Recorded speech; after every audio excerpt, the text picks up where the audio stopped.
Good morning class.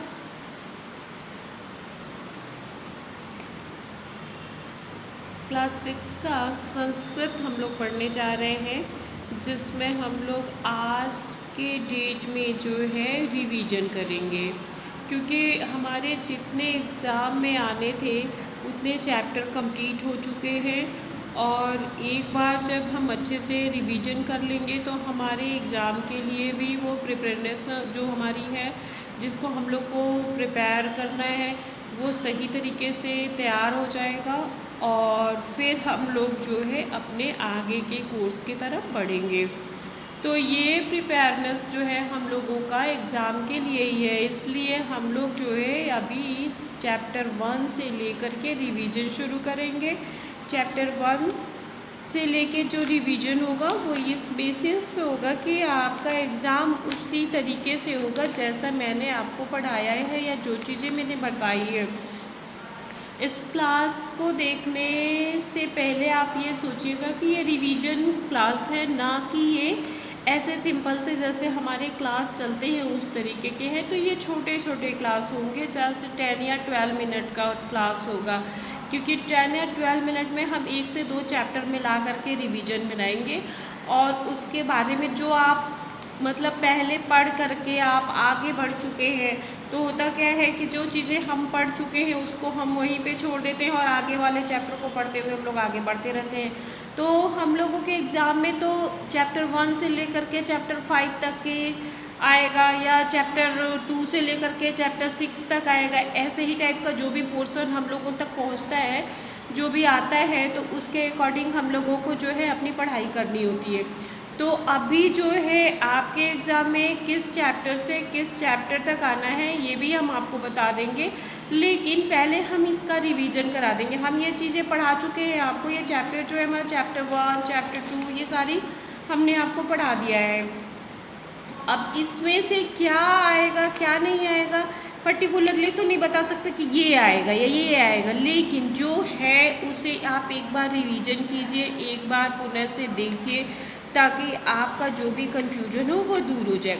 जैसे हमारा chapter 1 जो है ये है पुनरावृत्ति। पुनरावृत्ति आइए दोहराएं, कहने का मतलब कि जो हम क्लास 5 में पढ़ चुके हैं वही सारी चीज़ें इसमें है, तो इसको हमको पढ़ना है। जैसे यहाँ पे पुरुष दिया हुआ है, प्रथम पुरुष, मध्यम पुरुष, उत्तम पुरुष। आप ध्यान से देखिएगा इसको, प्रथम पुरुष, मध्यम पुरुष, उत्तम पुरुष। अब एक वचन, द्विवचन, बहुवचन ये आपको हम पढ़ा चुके हैं कि एक के लिए एक वचन, दो लोगों के लिए द्विवचन, और 2 से अधिक लोगों के लिए जो है ये बहुवचन होता है। जैसे 3 हो या 3 से अधिक हो तो उसके लिए जो है बहुवचन यूज होता है, जबकि इंग्लिश और हिंदी में ऐसा नहीं होता है। इंग्लिश और हिंदी में हमारे एक के लिए एक वचन होता है और एक से अधिक जो भी चीज़ होती है उसके लिए बहुवचन हो जाता है। लेकिन संस्कृत ही एक ऐसा सब्जेक्ट है जिसमें जो बहुवचन है वो 2 के बाद जितने आते हैं, 3, 4, 6, 10, 15, 20, 50 जो भी आते हैं वो बहुवचन में काउंट होते हैं। तो ये जो है हम आपको इसलिए बता रहे हैं कि आप कहीं भी गलती नहीं करेंगे। ये हमारा रिवीजन क्लास है। रिवीजन क्लास का मतलब ही होता है कि आप पूरा से उसको दोहराइए और जो चीज़ें आप पढ़ चुके हैं उसको एक बार रिवाइज कीजिए। स तौ ते त्वम युवाम यूयम अहम आवाम वयम। स मीन्स वह मतलब एक वचन, तौ मीन्स वे दो मतलब दो वचन, और ते मीन्स वे सब मतलब 1 से 2 से जो अधिक यानी 3, 4 जो भी है वो। तो वह, वे दो, वे सब। त्वम मीन्स तुम, युवाम मीन्स तुम दोनों, यूयम मीन्स तुम सब। अहम, आवाम, वयम। अहम मीन्स मैं, आवाम मीन्स हम दोनों, और वयम मीन्स हम सब। तो ये हो गया आपका बहुवचन। यहाँ पे कह रहा है कि उपयुक्त तालिका 9 भागों में विभक्त है। इसमें से एक संख्या वाले प्रकोष्ठक में प्रथम पुरुष का कर्ता स तथा उसकी क्रिया पठती है। इसी तरह सभी प्रकोष्ठक में 9 प्रकार के कर्ता तथा उनके साथ क्रियाओं का रूप दिया गया है। जैसे यहाँ पे स के साथ पठती, तौ के साथ पठता, ते के साथ पठन्ति, तो ये क्या है, ये क्रियाएं हैं। ठीक है, तो आगे बढ़ते हैं। इसमें सूचित होता है कि जिस वचन का कर्ता है उसी वचन की क्रिया भी प्रयोग होनी चाहिए। यह शुद्ध लिखने और बोलने के लिए आवश्यक है। उदाहरण के लिए एक संख्या के कर्ता के साथ एक संख्या की और 9 संख्या के कर्ता के साथ 9 संख्या वाली क्रिया ही प्रयोग में आ सकती है। इस तरह संस्कृत में 9 प्रकार के कर्ताओं के साथ 9 प्रकार की क्रियाएं अपनी अपनी संख्या के अनुसार सुनिश्चित है। जैसे स, तौ, ते, स के साथ स मतलब वह, तौ मीन्स वे दो, ते मीन्स वे सब। तो पठति, पठता, पठन्ति, यानी 9 ये होते हैं। पठति, पठता, पठन्ति, पठसि, पठता, पठत, पठामि, पठाव, पठाम। यानी स के साथ पठति, तौ के साथ पठता, ते के साथ पठन्ति। स, तौ, ते एक वचन, द्विवचन, बहुवचन। वैसे ही पठति, पठता, पठन्ति एक वचन, द्विवचन और बहुवचन है।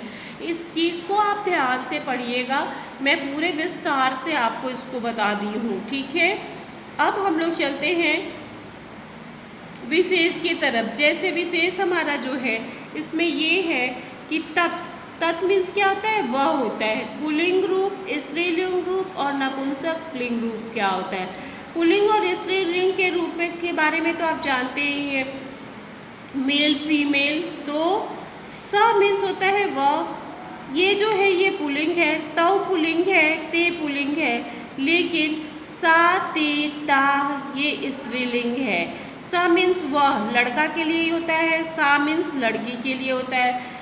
ते, तौ जो है वे दो होता है और ते मीन्स भी वे दो होता है। लेकिन ये वे ते जो है वो लड़कियों के लिए लगता है और तौ जो है वो लड़कों के लिए लगता है। ते, ताह, ते वे सब लड़के हो गए, ताह मीन्स वे सब लड़कियां हो गई। अब आता है आपका नपुंसक लिंग, तत्, ते, तानि। तत् मीन्स वह, ते मीन्स वे दो, तानि मीन्स वे सब। ये जो नपुंसक लिंग है उनके लिए लगते हैं।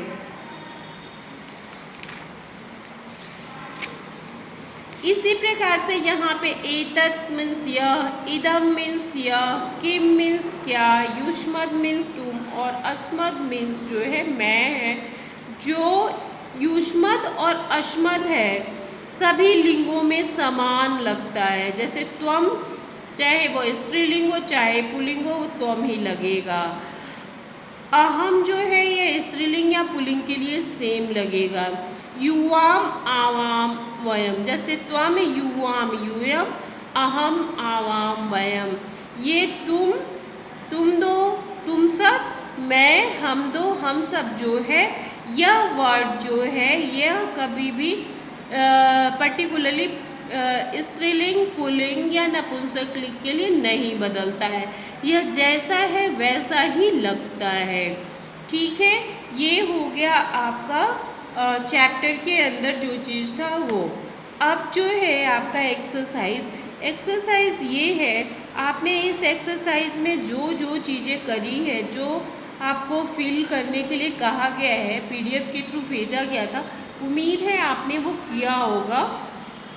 और वही एक्सरसाइज से आपको ये सारी चीज़ें पढ़नी है। जैसे यहाँ पे सह गायती, सह वह है, वह एक वचन है, तो यहाँ पे गायती भी एक वचन है। ठीक है ना, तो ऐसे ही यहाँ पे पूरा ये जो फिल किया गया है, इन सभी चीज़ों को आप अच्छे से देख करके पढ़िएगा।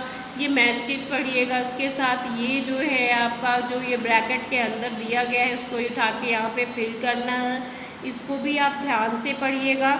फिर नेक्स्ट आपका आता है ये, यानी क्वेश्चन नंबर 5 जो है यह है, निम्न शब्दों के साथ धातु के उचित रूप का प्रयोग कीजिए। धातु यहाँ पे दिया हुआ है, उनके रूप जो है ये है और उनके रूप के साथ इसको फिल किया गया है। ये चीज़ आप ध्यान से पढ़िएगा। इसके साथ साथ ये उचित क्रियापद का चयन कीजिए, इसको भी आप पढ़ेंगे। तो ये आपके एक्सरसाइज जो है इसको आप ध्यान से पढ़िएगा। और बाकी तो आपके कॉपी में अगर कोई क्वेश्चन वगैरह कराया गया होगा या पीडीएफ के थ्रू भेजा हो गया होगा तो आप कीजिएगा, अन्यथा जो भी आपको अभी बुक में फिल दिखाई दे रहा है ये आप अपने बुक में फिल कीजिएगा और इसको सही तरीके से पढ़िएगा।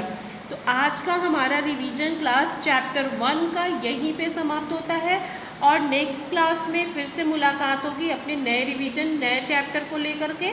तब तक के लिए धन्यवाद।